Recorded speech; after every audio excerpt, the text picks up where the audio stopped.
बिहार के 11 जिलों में आज भारी बारिश का ऑरेंज अलर्ट जारी किया गया है। पटना में भी दिन भर बादल छाए रहने और रुक रुक कर बारिश होने की संभावना है। IMD ने निचले इलाकों में जलभराव और बिजली गिरने को लेकर सतर्क रहने की चेतावनी दी है।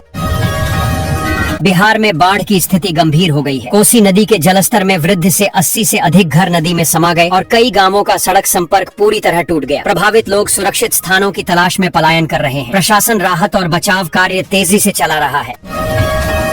पूर्णिया एयरपोर्ट से उड़ानों की बुकिंग शुरू हो गई है। जल्द ही यहां से दिल्ली, कोलकाता और पटना के लिए सीधी फ्लाइट सेवा मिलेगी। इससे यात्रियों को बेहतर कनेक्टिविटी और समय की बचत होगी। हवाई सफर आसान होने से क्षेत्र में व्यापार और पर्यटन को भी बढ़ावा मिलने की उम्मीद है।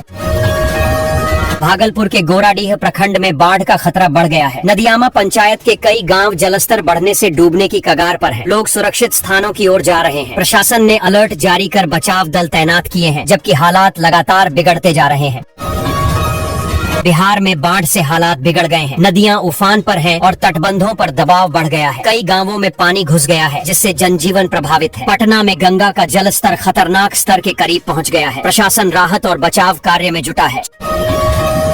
छठ और दिवाली पर बिहार आने वाले यात्रियों के लिए बड़ी राहत मिली है। राज्य परिवहन विभाग ने त्योहारी सीजन के लिए बसों का किराया तय कर दिया है, ताकि मनमानी वसूली न हो सके। इससे यात्रियों को सस्ती और सुरक्षित यात्रा सुविधा मिलने की उम्मीद है। भागलपुर में वंदे भारत ट्रेन पर फिर पत्थरबाजी की घटना हुई, जिससे यात्रियों में दहशत फैल गई। खिड़कियों के शीशे टूट गए। हालांकि कोई बड़ा हादसा नहीं हुआ। रेलवे पुलिस जांच में जुटी है और आरोपियों की तलाश जारी है। सुरक्षा बढ़ाने के निर्देश दिए गए हैं। बिहार के आंगनबाड़ी केंद्रों में अब बच्चों के लिए किताबें, खिलौने, फर्नीचर और खेलकूद की सामग्री उपलब्ध कराई जाएगी। इसका उद्देश्य बच्चों को स्कूल जैसा माहौल देना है, ताकि वे प्रारंभिक शिक्षा और मनोरंजन के साथ सीखने में रुचि लें। सरकार ने इस दिशा में विशेष योजना शुरू की है। बिहार में युवाओं के लिए बड़ी खुशखबरी है। नीतीश सरकार जल्द ही 3000 नई नौकरियां देने जा रही है। विभिन्न विभागों में रिक्त पदों पर भर्ती प्रक्रिया शुरू की जाएगी। सरकार का लक्ष्य है कि योग्य युवाओं को रोजगार देकर राज्य में बेरोजगारी कम की जाए। बिहार में बड़ी कार्रवाई की तैयारी है। कोर्ट ने आदेश दिया है कि 8 पुलिसकर्मियों को गिरफ्तार कर पेश किया जाए। इसके लिए संबंधित जिले के SP को निर्देश दिए गए हैं। मामला गंभीर आरोपों से जुड़ा है और जल्द गिरफ्तारी की संभावना जताई जा रही है।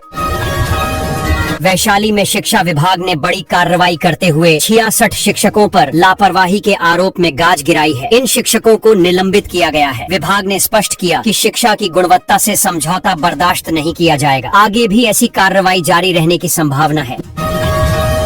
नीतीश सरकार मुजफ्फरपुर में 3 लेन का आधुनिक पुल बनाएगी, जिस पर 589 करोड़ रुपए खर्च होंगे। यह पुल बनने से यात्रा में 39 किलोमीटर की दूरी कम हो जाएगी, जिससे लोगों को बड़ी राहत मिलेगी। परियोजना पूरी होने पर क्षेत्र में कनेक्टिविटी और विकास को बढ़ावा मिलेगा। अडानी ग्रुप बिहार में 29,000 करोड़ रुपए का निवेश कर रहा है। भागलपुर के पीरपैंती में 2400 मेगावाट क्षमता का थर्मल पावर प्लांट बनाया जाएगा। यह परियोजना 3 साल में पूरी होगी और अडानी पावर बिजली आपूर्ति शुरू करेगा। इससे राज्य में बिजली संकट कम होने की उम्मीद है। पटना दरभंगा के बीच नया एक्सप्रेसवे बनने से सफर सिर्फ 4 घंटे में पूरा होगा। यह सड़क 7 जिलों और 19 शहरों को जोड़ेगी, जिससे आवागमन तेज और सुगम होगा। परियोजना पूरी होने पर व्यापार, पर्यटन और रोजगार को बढ़ावा मिलेगा तथा बिहार में आर्थिक विकास को नई गति मिलेगी। भागलपुर अंबाला बस रूट पर त्योहारी सीजन में यात्रियों के लिए बड़ी राहत दी गई है। अब किराए में भारी छूट मिलेगी, जिससे सफर काफी सस्ता होगा। यह पहल त्योहारों पर बढ़ती भीड़ को ध्यान में रखते हुए की गई है, ताकि लोग कम खर्च में आरामदायक यात्रा कर सकें।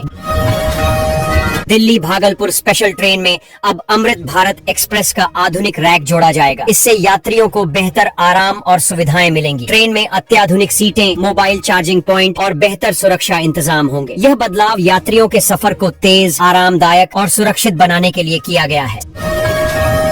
सरकार बिना गारंटी के 15,000 रुपए तक का लोन दे रही है। यह सुविधा छोटे कारोबारियों, स्ट्रीट वेंडर्स और रेहड़ी पटरी वालों के लिए है। योजना का उद्देश्य आत्मनिर्भरता बढ़ाना और आजीविका सुधारना है। आसान शर्तों पर लोन मिलेगा और समय पर भुगतान पर ब्याज में भी छूट दी जाएगी। नीतीश सरकार ने चुनाव से पहले बड़ा फैसला लिया है। जिन कर्मचारियों को पहले 20,000 रुपए मानदेय मिलता था, अब उन्हें 27,000 रुपए मिलेंगे। मानदेय बढ़ाने से हजारों कर्मियों को सीधा लाभ होगा। सरकार का यह कदम चुनावी तैयारी और कर्मचारियों को राहत देने के उद्देश्य से उठाया गया। सरकार किसानों को मशरूम की खेती के लिए प्रोत्साहित कर रही है। इसके तहत किसानों को ट्रेनिंग दी जाएगी और आवश्यक संसाधनों पर सब्सिडी भी मिलेगी। मशरूम की खेती कम लागत में अधिक मुनाफा देती है, जिससे किसानों की आमदनी बढ़ेगी। यह योजना कृषि में विविधता लाने का बड़ा कदम है।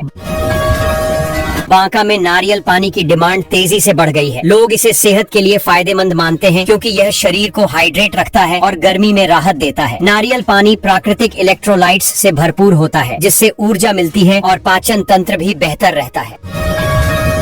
भागलपुर में गंगा का जलस्तर लगातार बढ़ रहा है। हर 4 घंटे में करीब 2 सेंटीमीटर की वृद्धि दर्ज की गई है। हालांकि आज से पानी घटने के आसार जताए गए हैं। बाढ़ प्रभावित इलाकों में सतर्कता बढ़ा दी गई है और प्रशासन हालात पर लगातार नजर रखे